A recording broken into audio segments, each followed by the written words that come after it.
are live. So if you're seeing this, let us know. This is Let me go by my script here. Hey, welcome. I am Gabe Ripley, and I am your host for this show, the Tattoo Weekly, that beams out every Monday around 11 o'clock. And pretty soon we're going to be precisely at 11 o'clock in the morning every Monday. I'm Gabe Ripley, and I'm joined today with Fawn and Lauren from the Tattoo Weekly. So I'm going to go through some of our intro script, and while this is working, let us know in the chat room, and then in about 2 or 3 minutes, we'll be able to get right into the show. Okay, deep breath here. Sip for my tea. Welcome to Guy Aitchison's Reinventing the Tattoo Network. It is August 7th, and this is the Tattoo Weekly, where tattooers, apprentices, collectors, and the curious are all encouraged to join into these live streams and to come to see us in real-world events, and ultimately to inspire each other, to share with each other, and to create better art and tattoos together.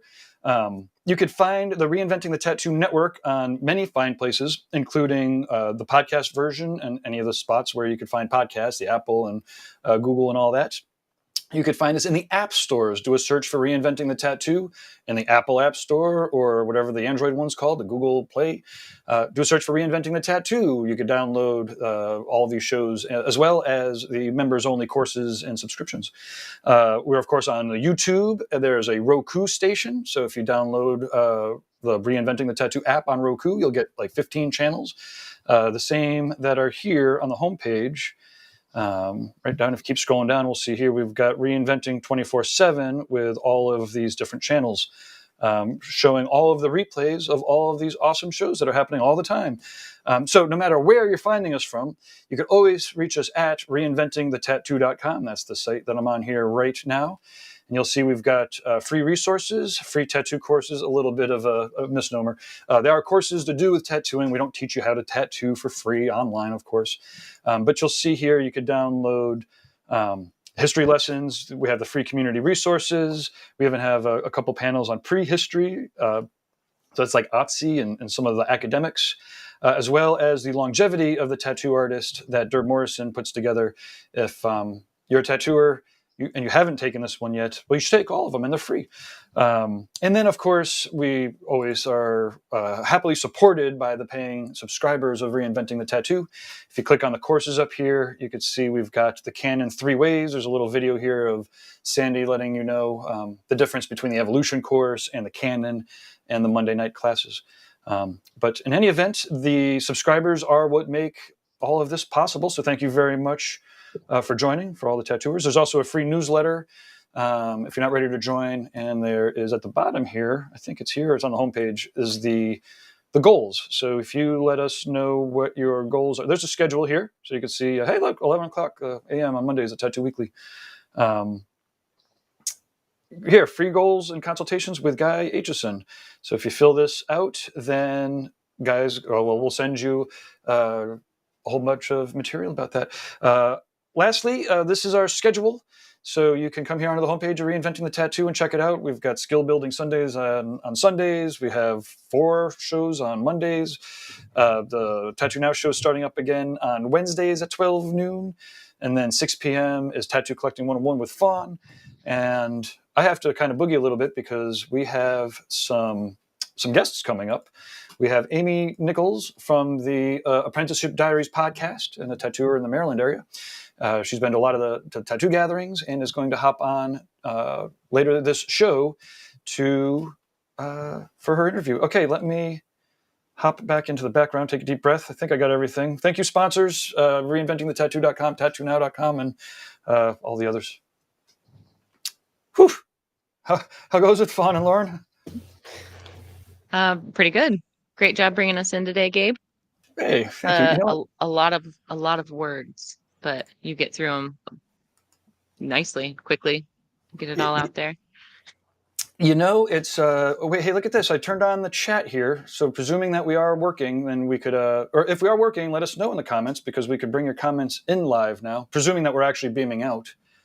Those intros, we always have the internal argument whether we should just record them and then play them, or we should keep doing them live. And I do think that it helps us get better doing them live. But on the other hand, there's a lot more On on our and show on. every Thursday, it's kind of turned into like part of one of our shticks is, if Kyle delivers it flawlessly, we're amazed that he delivered it flawlessly. And then anytime, like, there are a lot of little messages that we want to get in there and a lot of gratitude that we want to share, but it's a lot of words and it's easy to stumble over them. So every time Kyle does, we like give him a super good ribbing live. It's just kind of turned into one of those like you just gotta rough up the like younger sibling type of the crew. But Yep, just have to, there's only one way through it, and that's what I've learned. It's like, it's there literally is only one way through, and just to keep going, and yeah, it's not like tattoos where when we skip half the intro, it's like, oh shit, we just missed half of it. With tattoos, you got to do it all right the first time.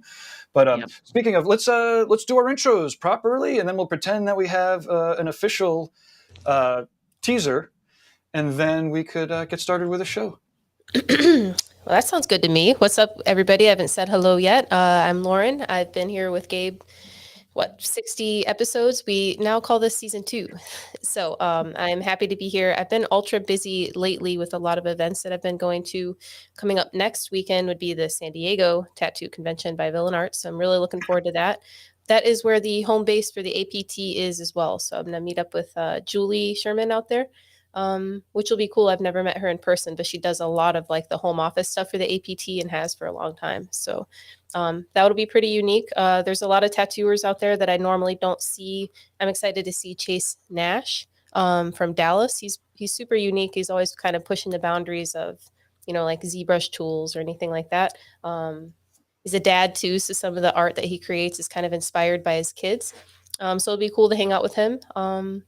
Yeah, and then I guess pretty soon we'll start teasing at being in Berlin for the Berlin Tattoo Convention that happens a month from today. So really looking forward to that as well. That's coming up quick. Yeah, Berlin. I love Berlin. It's I met Marcus over there a couple years ago, and yeah, Berlin's a great artsy time. Wait, we're still doing intros. I'll shut up. Yeah, if Marcus is over there, it'd be cool to kind of see if he's going to be attending the show or not. He's in Canada now. Oh, he's in Canada. That's right. Okay. So yeah, I'm planning to take a trip up to Canada soon to see James Tex, and they've actually recently merged the Deadly into the Deadly North, which is a supply company up there, and it's pretty cool to see that merger rather than acquisition type concept for smaller tattoo supply companies. But it's working really well, so that'll be cool. Share some stuff. If anyone's watching and they have like any input or feedback about any of the places that I will be going, just let me know. I'd love to see you. Oh, hey, it's funny. I was firing up James's work here, but I didn't turn it on. Yeah. James is the important part, Gabe. Yeah, I know. I'm like, well, I'm going through. I'm like, this is amazing. How come no one's saying anything about these tattoos? Go ahead. Yeah. I think they're speechless. That's why. Yeah. Well, and also it helps if I share. Yeah. Yeah. But so this is all James Tex's work here, and he's this is from 2013. So this is all ancient. Wasn't Jason tattooed by James Tex from Skill Building Sundays? Maybe, yeah. I bet he was. Yeah, he went up to the Deadly Tattoo Convention last summer in Canada and had his stomach blasted. So that was, Nice. Yeah, up there they're crazy. They have a lot of really, really good work, as well as his son, Anthony. Yep, so. Yeah, the whole crew. Yeah. Let's see, August is, this is 2020, so this is closer. Oof. Yeah, but look at that. Bam. Mm-hmm. Freaking. Yeah, no, always love discovering new. Well, I guess I'm not discovering him, but always fun to showcase the amazing tattooers. Yeah. Mm-hmm. Yeah. While you're at it, if you want to pull up Chase Nash as well, who I said that I'll see in San Diego next weekend. Firing them up as we speak. Crazy stuff, but predominantly black and gray, actually, entirely black and gray artists. But I've shared his work before on the Tattoo Weekly, just over time. Well, and as always, if people have any people they would like to see featured on the show, let us know.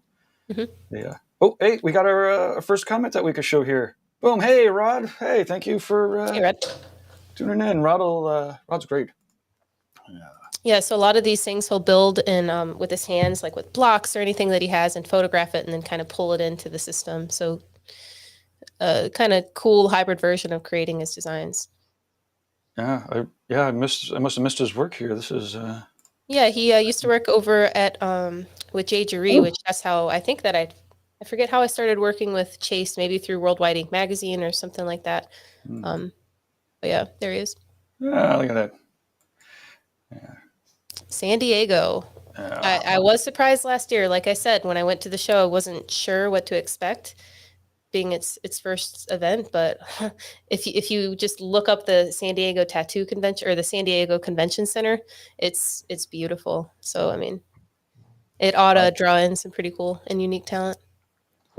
I do like how he introduced this via high quality cameras and talking to the client and yeah. And that's where it's like you don't have to do the TikTok dances. You could just showcase your work in a responsible manner. Rod Graybill, this is the fella who's. Rod, what's your Instagram? Gonna put you on blast. Lonius Prime. Thanks again for beaming in, and check out, these are some of Rod's sketches here. So he's always putting up his artwork, and he's always doing artwork. And obviously, if you're in any bio, then Rod's a great person. He's Pennsylvania, I think. And all these Wonderful. cool little more texture studies. But yeah, boom. So if you care to comment, then you might find yourself featured. If your work's as good as Rod's. But if not, don't take offense. It's just because we're busy. Yeah. It is funny how easy it is to actually like reach out and communicate with us while we're doing these things. Like we literally have all the stuff right here. So it's like just as simple as having a conversation, texting. Yeah, speaking of, I have 3 phones, 3 laptops, 2 monitors, so Stream Deck. Yeah, in terms of productivity, when you're doing something like this, it is pretty nice to have all of the technology right there. It's really evolved since 2020 when we first began using Zoom and platforms like that. So, yeah. So should we get into some of the news and events, and then we need to. Amy will be on pretty soon, so let's Let's jump in. Which news is up first? Let's see. I don't know. I guess the next news would be I'm going to be out in Utah with Alan Record out of Fifth Avenue Tattoo Supply. If anyone knows Fifth Avenue Studio Supply in the West, Salt Lake City, he's putting on a pretty small scale 20 booth event in Eastern Utah that I'm excited for. Ben Shaw will be presenting. So we're going to talk a lot more about the MOCRA and things like that. So with news involving the law stuff, the just found out, let's see, this morning, it could have been earlier, but the draft guidance, the registration and listing of cosmetics from the FDA has been released. So I know that manufacturers are thinking, let's deep dive in. There's been ingredients that are at question, which I find like super interesting ingredients that they've been using in ink companies for decades, we'll say. So if anyone's interested in stuff like that, let us know in the comments what specifically you're interested, so I don't bore you with the science news updates. But just so you know, the manufacturers are aware. Everyone seems to be in pretty tight communication, from the tattooers to the manufacturers to really anyone paying attention. So that's pretty nice to see. Some of these groups that we're in, it's like comment after comment after comment about what's going on. And honestly, it's been incredibly active for like 6 months. It's nuts knowing that what has happened over there in Europe is slowly, making its way, over here. Good Lord. Well, speaking of things in Europe making its way over here, we do have some announcements for some artists that have their O1 visas. Yeah, cool. Which is pretty sick. The folks over at Tattoo Visa, I believe, have been pretty busy. TattooVisa.com, but the one I'm psyched for, or two people this week got their visas. Victor Portugal, who's been a favorite of mine for a wicked long time. Originally from South America, but he was over in Poland. I don't know how long, maybe like 10 years or something. But he does have his visa now, so he's able to travel everywhere in the States.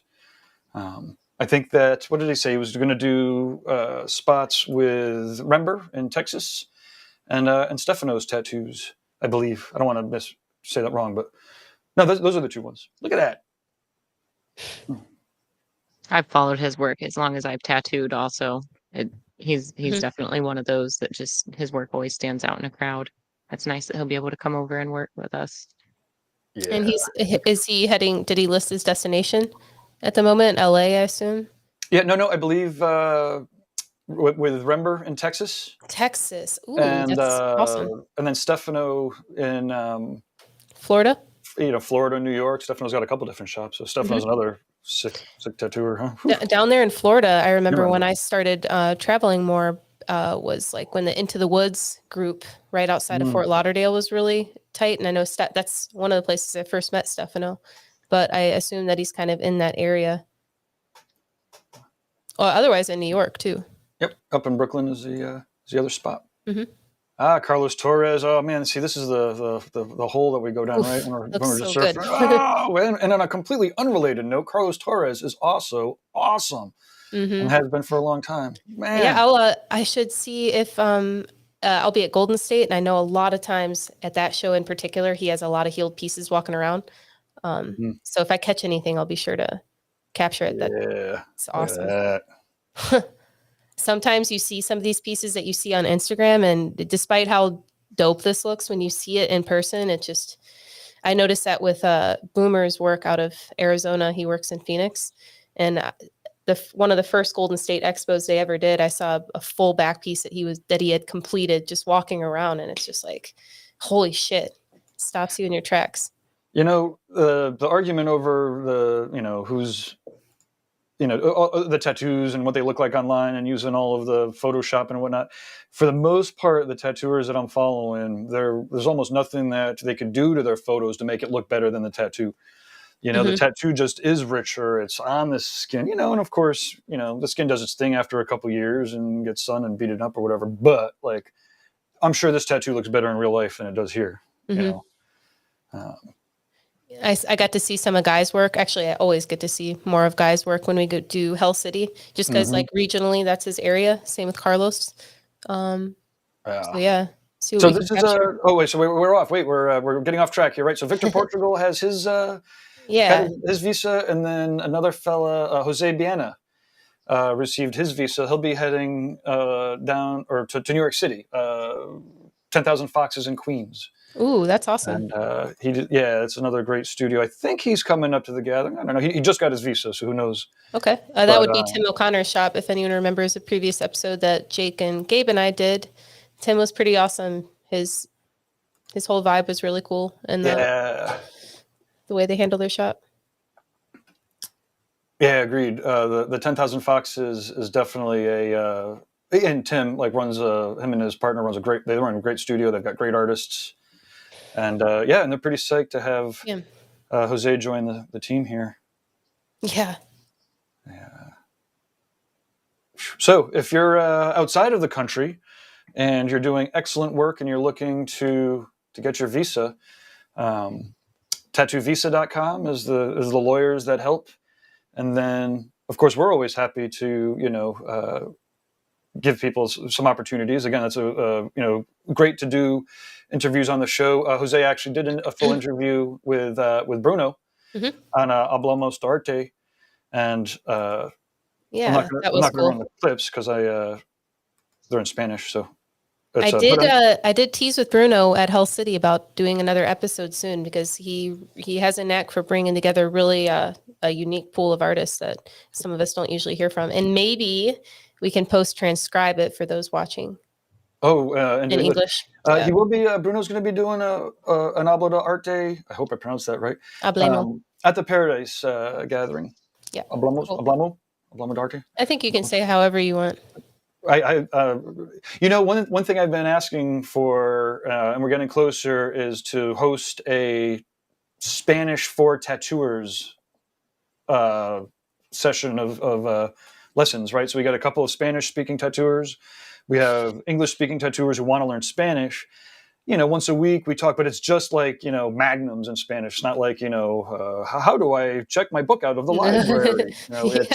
the difference between, the inks and the viscosity of the inks or whatever, viscosity. I don't know. I can't even pronounce English, never mind Spanish. But no, that's important. That is important. And I've always wondered about that because even like, how Mark, the dub between curved mag or whatever different round mag, I wonder where that transition is between Spanish and English, what words they chose to go with. And that happens all the time in just normal conversation when you translate. I do a lot with German now, and it's pretty wild. Jawohl. Oh, my gosh. I learned how to say, haben Sie Kleingeld? Do you have small change? But I wasn't begging. I was looking for quarters for the video game machines. Got it. And du siehst wie Hundscheiße aussehen, which possibly means you appear to me as dog shit. Oh, I better not. I actually went to Berlin without knowing how to say where's the bathroom. So that was so stupid of me. I had to. I was at a restaurant actually with the dude we were talking about recently, Chris from Cheyenne, who he's actually not with Cheyenne any longer, but he was talking about the old virtual tattoo gathering and stuff like that. And that was really neat, but I had to pop over to the bathroom and charade my way to the bathroom. Haha, fun. There's a couple of phrases. Bathroom or water closet is often as it's concerned. And then, of course, beer is good. A beer. Although I have a beer tattoo on my thumb, just in case. Oh, good thinking, Gabe. But we have our featured interview is on the line. So, awesome. Amy, if you could turn your phone sideways. Should we give her a little introduction before we bring her in? Yeah. Yeah, Amy, I haven't spoken to her in a while, but this ought to say enough. One of the very first conversation I ever had with Amy was about 3 hours long before I had to dip. So it was one of the coolest people to talk to. I saw her last time at the Needle Jig meetup. So it's good to see you again, Amy. Always involved with being active. I love your posts. They're super thorough and always shows like another side of you that I hadn't seen before. So happy to have you back in the Tattoo Weekly. Do you want to say hello? Hello. Can you hear me? Mm-hmm. Okay, good. I apologize. I was right on time, if not seconds late. I'm at my parents' house right now, so it was a whole Wi-Fi thing. It's demonic. We would never know. I'm glad. But it's great to be here. I'm glad to be appreciated. I just want to give back as much as what's been given. So. Yeah. So this is a little impromptu, of course. Do you want to give us a little bit of the? I apologize for not laying out all of your accomplishments, but I know you would come into the very first tattoo gatherings, and so we've been over a decade, I think, of been had some sort of professional relationship. So, but that said, I'm embarrassed. Could you just list out? You've got your podcast, you're tattooing, you're traveling. What do you got going on? So my podcast is the Apprenticeship Diaries. It's our tagline is raw to refined, and let me tell you, we're a lot more raw than we are refined. That's kind of the premise of it. Not to get too far into it, but it's like a moving diary, an art form for me to have a commitment because I wanted to have a podcast and I wanted to contribute in a way that I felt integral. So it's very raw, and I think the point is an illustration in how we begin to pursue passion. And the whole thing is, like it says, an apprenticeship diary.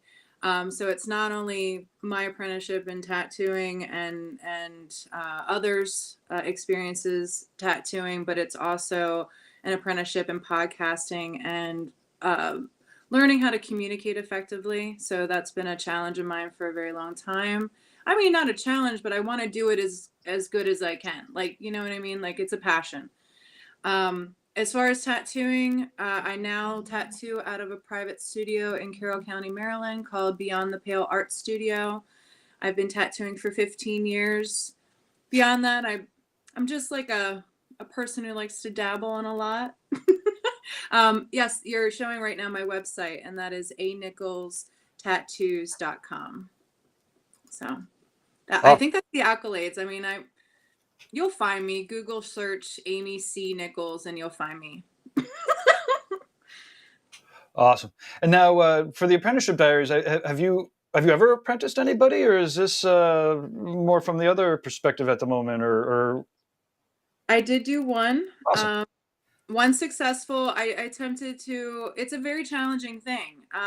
As you'll find if you listen to the podcast, that's kind of a main focus, and the fact that there's this very great symbiotic relationship between mentor mentee.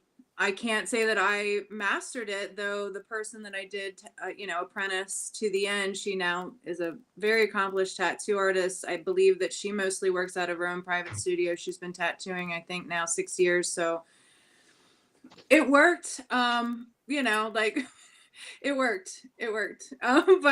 But it's a very hard thing, because you're finding out your rhythm, your way. Teaching is a whole other medium in itself, apart from just knowing what you know.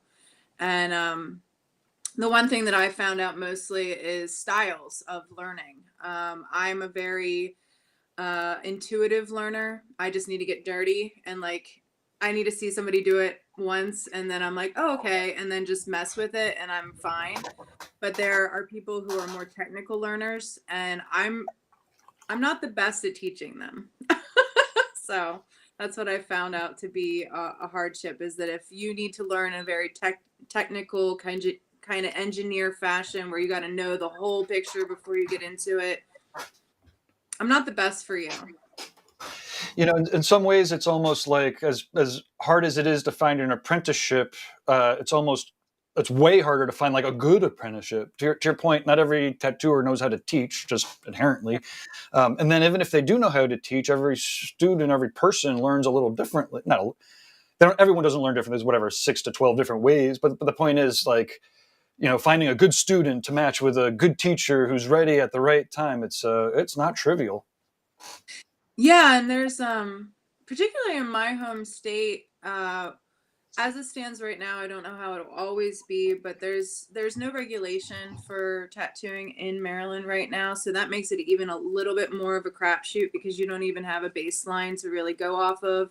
You have what you experienced, and as you said, that can be fettered with all sorts of things that are, it's hard to know what is necessary and what's not necessary. I think the key thing is caring, and really being earnest about caring about each other, and knowing that both parties really are sincerely wanting it, and paying attention to those cues as somebody goes through. Job 101 is showing up, showing energy and hustle and a willingness to be open and learn. And as far as like a mentor, I think, it has to be a sincere passion to want to give something to the next generation of tattooing. So, or anything that you're teaching, and you can feel it. You can feel it when it's something that everybody's in alignment with. And I try to advise people, at least in the podcast, either by my own experience or someone else's experience, when you're in a situation where it might not be the best, and to get out when you feel that way, because it's not going to get better. So Amy, I'm curious, if you were to look at the last 172 episodes as your apprenticeship, whether or not it's to life or to something, fill in the blank, what would you feel that you've primarily really learned, or your growth from doing the podcast? Because that's a lot, 172 episodes. Yeah. It's a good question. I would have to say that nothing ever ends, and that you, as a person who's very passionate about, I guess it's just a passion for life, and wanting to keep scaling in any way you can. Doesn't mean that you always do, but that there's things that you put on yourself, especially as an independent creative, measures and checkpoints. And as I say this, I'm going to admit that I haven't posted my podcast today yet. I'm a little late, but but just giving yourself regular regimented checkpoints to be accountable to, and wanting it enough to keep going and keep pushing yourself to that next level. Sometimes it's going to be just getting up and doing what you normally do. Other days, holy crap, guys, sorry.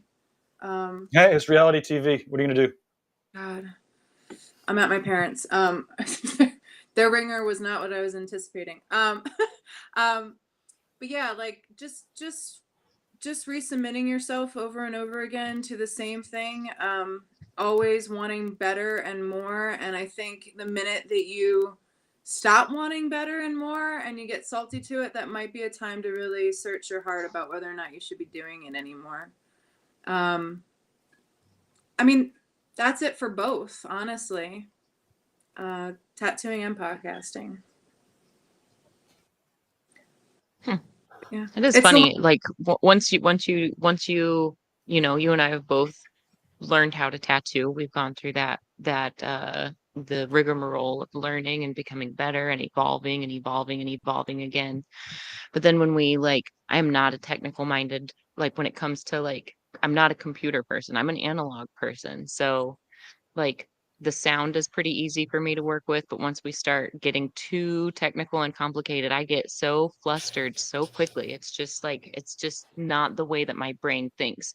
If you give me like a broken thing, I can mechanically like dissect it and figure out a way to fix it pretty effectively. But like when we're talking like software that's not working right, or I can't find the right button for the command I need, or where's the menu, it gets awful. So like from day one for me for podcasting and making these videos, you can easily just jump on YouTube and see like how awful it was at first and how Mhm. we were struggling with bad equipment, and then we get good equipment and we're struggling with the good equipment because we don't know how to use it yet, and we're not sure, is this the problem, is the cable the problem, is the connection the problem? Oh, it's not getting enough power. Like I thought power was power. Like, so there's all of these things that like with each week and with each month we get a little bit better and a little bit smoother. And it's a crazy thing because like most things I can jump in and figure it out pretty quickly, but with podcasting and with making these videos, like even the last couple of months I've been concentrating more on getting like good quality video footage, and it seems to be helpful to just focus on like improving one facet, because if I try to do too much at a time, I don't get anywhere. But if I just concentrate on keeping everything the same and improving one little facet, it seems to really kind of slowly bring our production quality up. And all the while, all the tricks we've been learning along the way, they're still there with us. So for me, it's definitely a very frustrating journey. But when we actually produce something solid and sweet, it's like, guys, look what I just made. Look at this smooth video. Look at this. Look at how this is lit. I think that You it's know, important to streamline that and like ask yourself the question, like in any area of life, practice getting addicted to small scalable improvements, and then it kind of overlays into other parts of your life, but emphasis on the word practice because it does become a habit. And so without that little exciting little bolt of energy you get out of that consistency or the self-satisfaction over not quitting, that can translate into other areas of your life. So I'm sure that you could attest to that too, Amy, that pushing yourself with the podcast may help your relationship or may help, your actual tattooing because you become so excited about excellence or like, doing something good and positive. Yeah, I Yeah. mean, just to chime in a little bit, like those little positive compounding effects as we get older. Like I like can't tell you how many, at least twice a week, I'm like, oh man, I should have started doing this in my 20s. Oh shit, I should have started doing this in my 30s. Some of them like I should start doing now in my late 40s, so when I'm 60, my hips won't hurt as bad, right? But having the forethought to like actually fix the problems before you're encountering them is probably one of the things that I have had the hardest time doing, right? Like people will tell me how to fix a problem before I have it, but then for some reason I need to like have a very bad version of that problem before I'm like, oh, that's what you're talking about. Well, you Got kind it. of let in what I was going to say, Gabe, because it kind of laces together all of what everyone has said here.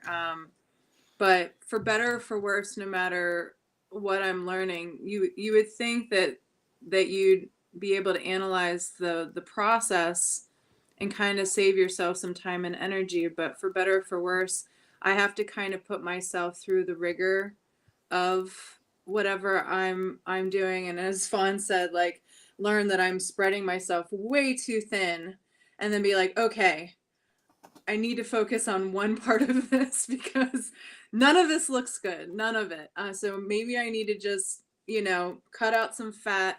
But, you think that that would be something that you'd understand right away, but you don't. And I think that's why it's nice to hear many people's journey in the same kind of venture, because what you realize is that you're not really alone. And if you can get some helpful hints and tricks around along the way of like what they did, some resources, some people that they talked to. I mean, Fawn has shared with me some of her. I mean, again, same thing, Gabe. I haven't actuated anything that Fawn's given me, but she shared her knowledge in these areas that I've had interest in, and I still have the documentation for those things when I'm ready to bring them more into my sphere. But like that's it. It's this passion to not only do it, but then to share it, and then to get better and better, and to keep kind of analyzing. I don't know if it's a certain kind of brain that we all have that just wants to like hack it, this engineer brain. But it's like, you kind of have to geek out about that. There is part of me that, like, when I see something cool that somebody else is doing, and it's not spiteful, it's like I could see this being taken as a spiteful thing, but when I see something that just blows me away, it's like, if they can do it, I can do it.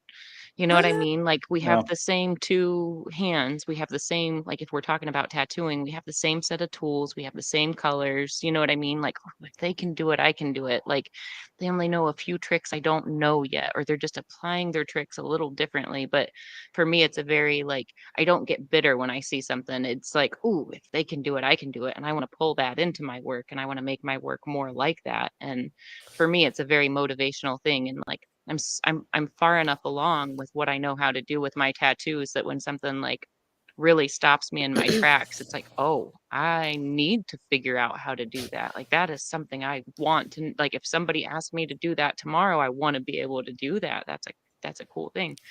So for me, like, when I get, like, slapped in the face with how much more I have to learn, it makes me want to learn it. It makes me wanna, like, just pull all those tricks into my own bag of tricks.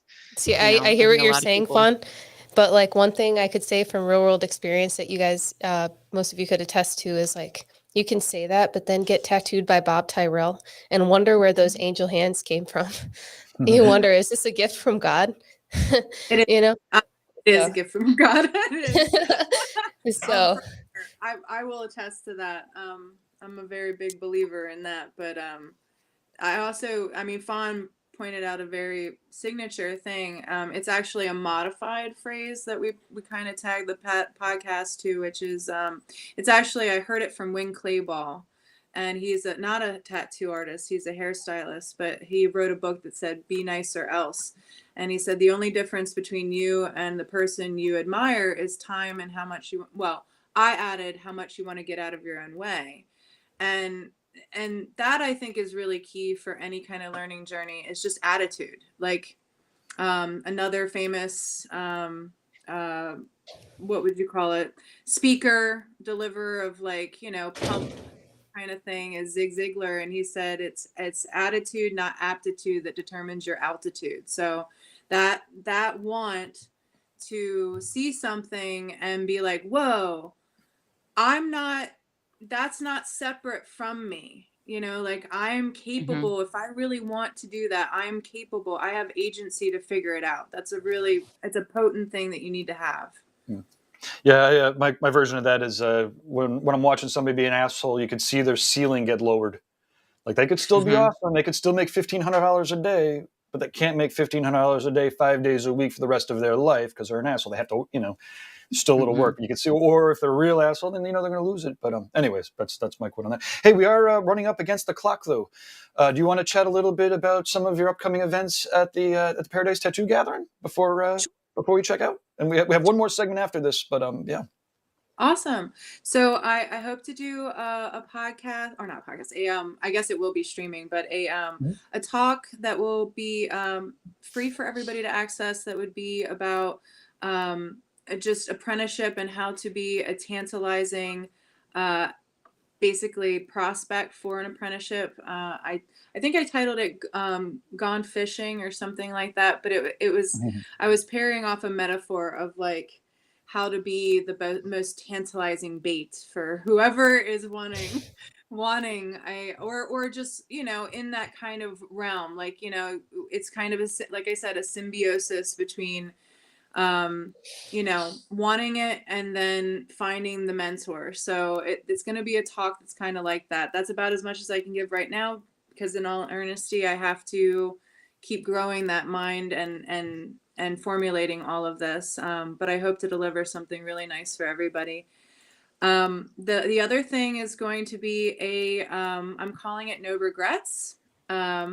It's a consultation seminar, the art of consultation, and it's going to be all about how to do the front end work of your tattoo experience so that you are ensured a very good relationship with your client, to where you're probably not going to, I mean, I can't ensure it 100%, but you're not going to run into these classic situations that ultimately, I think, in a lot of the times make people really not like their clients. And unfortunately, not unfortunately, but this business is about working on people, and you have to know the people work of it first. So that's what I'm hoping to center that discussion around. Yeah, that's going to be so important. There's so many younger tattooers that, you know, are again, just young. They haven't experienced 10 years of dealing with all sorts of clients.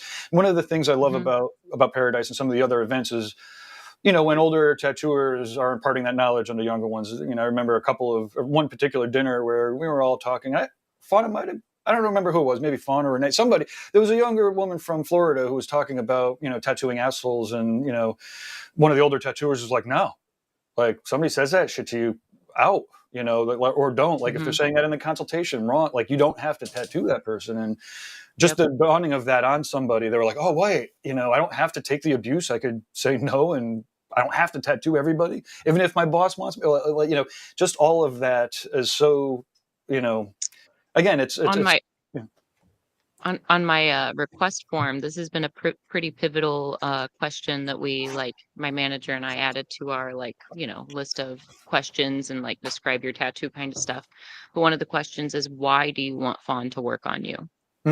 Because Great. like there are some people, like their idea might not be up my alley, but I might have worked on like everybody in their family, and like I'm their family tattooer, so to speak. But there Yeah. are other people that like might just want me to work on them because, you know, they might not even have an idea. They just want a piece of my artwork. And that's a place for them to say that. But like if it's somebody that's like, yeah, I was at the bar and I got a number from somebody that was drinking whatever, and like, probably maybe recommend you to one of my friends that's probably more appropriate to your idea. Because like if we're gonna spend days together, and that's what these big projects take, it's like, even if I get a sleeve done on record pace, that's 5 sessions for good quality, full color work, and that's moving, that's fast. But that's 5 days that I'm gonna spend with somebody in their close personal space. They're gonna be in my space, I'll be touching them, they'll be touching me. And if we don't have anything to start off with that we're, like, on the same wavelength at all, that's gonna be an uncomfortable day for both of us, and neither of our expectations are gonna be met. So one of A good the most question that helpful questions we've added was, why do you want Fawn to work on you? Why do you want this? Like, do you just want tattooed, and this is a name of a reputable artist that you heard? Because I would love to direct you to the appropriate artist who's equally as good, if not better, at what you want. So that's, you know, back to, you don't have to work on everybody that wants you to work on them. However, like, how do you weed the right and wrong people out? But that question's really been helpful. And also, like, people that I've known for years who my manager doesn't necessarily know, it's also like the chance to be like, oh, Fawn worked on me 6 years ago and I want another piece from her, or something like that, you know. But that's been a really helpful question on the consultations. I'm hoping to share along those lines. It's a really good question to add, because what I want to also share with people is my process of acquiring clients and the funnels. You have different things that you can funnel people through, whether digitally or whatnot, different conversations that I'll have actually with clients who are like, oh, can I have business cards? And I'll hand them like a few and be like, these are for your cool friends. And I mean it. Like, you know, like just the control of the funnel of how people actually meet you and come to you. Those are things that I hope to share in the seminar as well. So that's a great addition, because you're right, 100% right. That's so important. Ooh, I love that. Let me jump in real quick. Like that business card trick is awesome, because when somebody isn't busy and they're asking me about Instagram, how do I post it? I'm like, do you give everybody 10 business cards? Generally, no. I maybe give them a couple. I'm like, give them 10 and tell them. And anytime somebody compliments their tattoo, to give them a business card. But then to your point, I really like that extra addition is, just give these out to the people. When you're filtering your clientele. Yeah, just give these out to your cool friends. The other fun thing that reminds me of is when you're having parties, you could say, hey, invite your smartest friend. Yeah, I mean, the thing of it is that anytime you give a card out, you're hindering your own ability to work with your person. So if you want more work done, you've now just increased the level of competition for that person's time. So don't do that frivolously. Only give it to VIP people. Yep, I love it. Mm-hmm. So we're going to be moving to our next segment, which is plugging. What do we call it? Well, we're plugging another podcast. And we've already plugged yours, so we're not plugging yours again. But we will in the future. This time we've got Erin Della Vadova. And I always want to leave a syllable out too every time I say it. Erin Della Vadova. Della Vadova. Yeah. And if anybody is aware of his work, they know how awesome he is, how awesome he's been. Where's this? Come on, featured works. Yeah, here we go. Guru Tattoo. I don't know. He must have been tattooing 20, 30 years now. Certainly a master of large scale tattoos. A great studio owner. And yeah, look at that. And now a new podcaster. And it was kind of fun when I was asking him about coming to Paradise. He was like, well, I'm working on this new podcast. And so it's going to take me a while. And I'm like, I work on a podcast. How long could it take you to figure out? And then when he whipped out with this fucking studio here, I was like, yeah. Oh, yes. He's making a show. And yeah, it's pretty nuts. Have you guys watched it at all? Or? I have actually been really enjoying the content he's been throwing out. I don't often like sit and watch the whole show, but he puts a lot of really cool snips on like Instagram reels. And I actually have like a whole pile of them sitting in our podcast inbox just to like bring up and talk about. But I'm loving his content so far.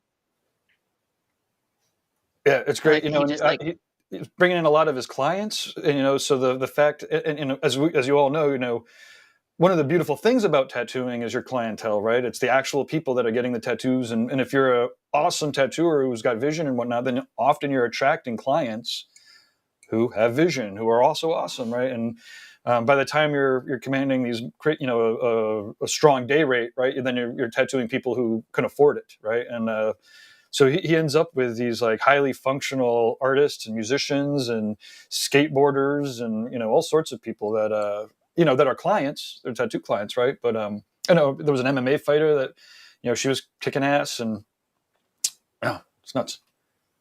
Yeah, he definitely has great charisma. If you look at him, that's like the type of person I like to be associated with. So it's really cool that he has that website that shows him, and it shows him in a much different perspective than that amazing back piece that you showed before. So it's cool that he's kind of graduated into this this position of having something like that. I consider it a leader in the podcasts that are out there, in my personal opinion, even though it is, I guess, relatively new, kind of. It's been out there. I was counting down the days for this podcast to come out. I knew it was going to be nice, just because he was putting so much time and work into the sets. And like, I don't know, once you go that far down the rabbit hole, you're not going to miss the mark. You're going to like make your vision come through, where like it's almost like he had the vision and he built it, where we're all kind of like learning and building, and the vision's coming along the way. You know what I mean? Like he already had the picture in his brain and made it happen. a little of me is like, I had my theater building set up 5 years ago, 6 years ago, right? So, for a lot of it for me is, as I'm resetting, I'm enjoying watching other people get their, shit together, right? And I don't know why, to your point, like everything that Aaron does is awesome, right? His tattoos are awesome. His shop is awesome. He's impeccable about thinking ahead of time. He's not just jumping in and doing shit. Like, so for me, to your point though, I'm like, of course his set's going to be fucking great. Of course the guests are going to be impeccable. Of course he's going to research them ahead of time and then tattoo them, and he's got a crew, to help him with it. But it looks like here he's got new episodes every Wednesday. And I'm going to do my best to play a clip from one of his recent shows with Marcus Leonard, who's a fan of all, who we are all fans of, I suppose. I don't want to speak for anybody else, but a friend of Reinventing from the very beginning, practically. And let's see here. Trying to avoid a break, exploring. Oh, I think I'm just going to click play. Tell me if you hear this or not. And we'll play about 4 or 5 minutes of it and then close out the show. Okay. No. You can't hear it? No. Were you able to hear it? No. No sound. Okay, let me reload this with sound, and it'll take me 2 seconds. Share tab audio. Best. Okay, here we go. Share.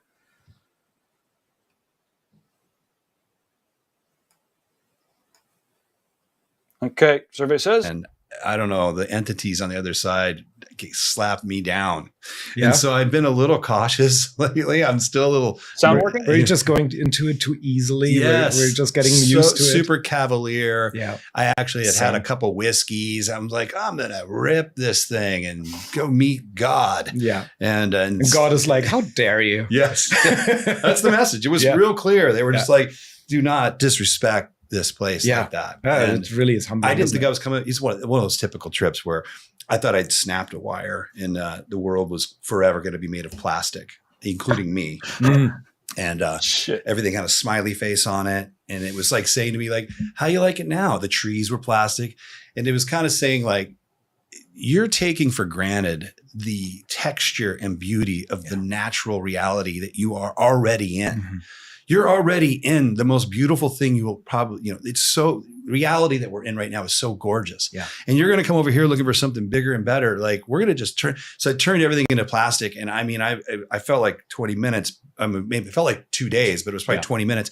And I just remember almost on my knees begging for everything to turn back to normal.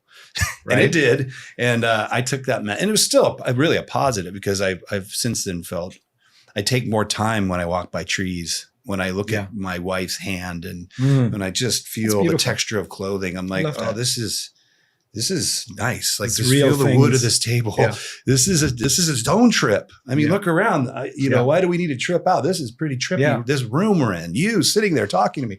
So it was a cool lesson. But I would say to answer your question, only when that was a little bit of a me fucking around. I probably shouldn't. And you feel like you need an adjustment or something like that. I just wait for those moments to show up. Yeah. And that right, when it's like you're at the right place, the right time. You're like, this feels good. Then so I'll probably go back to something. I haven't done this until I was 40.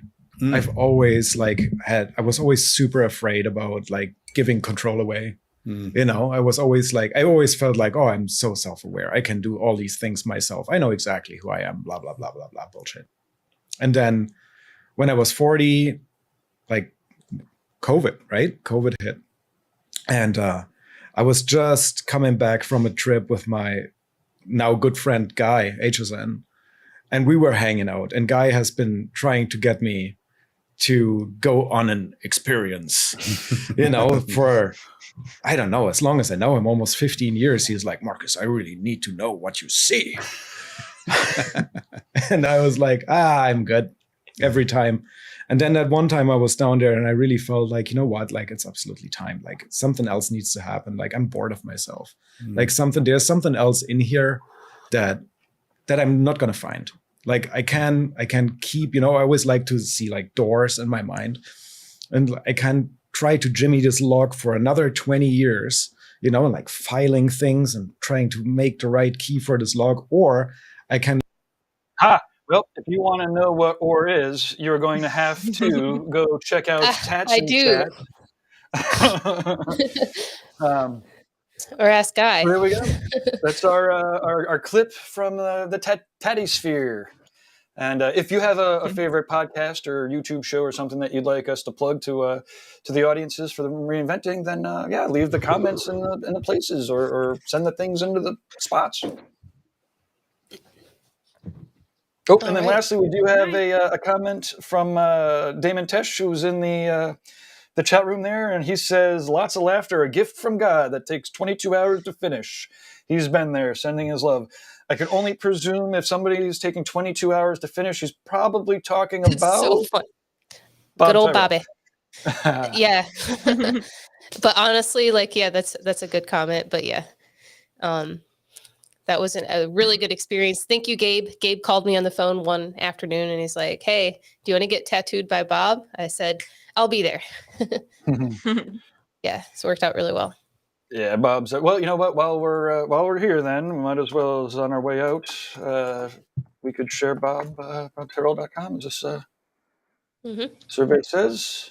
Okay, let's show off a little of Bob's work here. This is BobTyrell.com, and then we'll be done for the day till next Monday. So Bob's obviously master black and gray tattooer. I think it was just done at Pagoda City. And also one of the nicest tattooers that exists. It's always a pleasure to meet really amazing tattooers who have the reputations preceding them, and they're not only not assholes, but they're actually really cool people who actually care. So that's our show for the day. We are hitting 56 minutes. It's an hour. Thanks again. Does everybody want to give a little bit of a sign off, and then we'll have people come back next week. I can give a little bit of a sign off. So this coming Thursday on Tattoo Collecting 101, we will be recapping 2 shows. We're probably going to be pulling up a lot of Instagram photos and videos, but we're going to be recapping the Rubber City Tattoo Expo that just went down in Akron, not this past weekend, but the weekend before. So there should be a lot of good material for us to talk about. And then also the Gila Tattoo Expo that happened out in Phoenix. So we're going to be pulling footage from both of those shows together. And then also we're going to have other tattoo collecting shenanigans to talk about. So tune in Thursday if you want to hear more about what's going on in the community. Fantastic. I would just like to say that in terms of those great artists that are amazing talent, masters in their field, and on top of it, good human beings, Paradise Tattoo Gathering is where I've always found that. So if you haven't bought your tickets yet, you really should. It's October. Is it the 11th to the... It's the 12th to the 15th, which is a Thursday to a Sunday. For some reason, we started with 4 days, and still 4 days. Yep. Jiminy Peak, Massachusetts. It's always an amazing time. So I can't say enough good things. That's why I'm still here. I appreciate that. Awesome. Well, thank you guys for watching. This weekend, I may be in Fort Wayne. So if I see you there, I'll take some photos and videos and share with them. Everybody on Monday. So awesome. Gabe, I'll see you at the business roundtable if anyone likes to join that. Something that I really believe in. We have the Tattoo Now business roundtable.com made up with more information about that. So if you're going to be there, I'll see you Wednesday. Otherwise, I'll see everyone on Monday.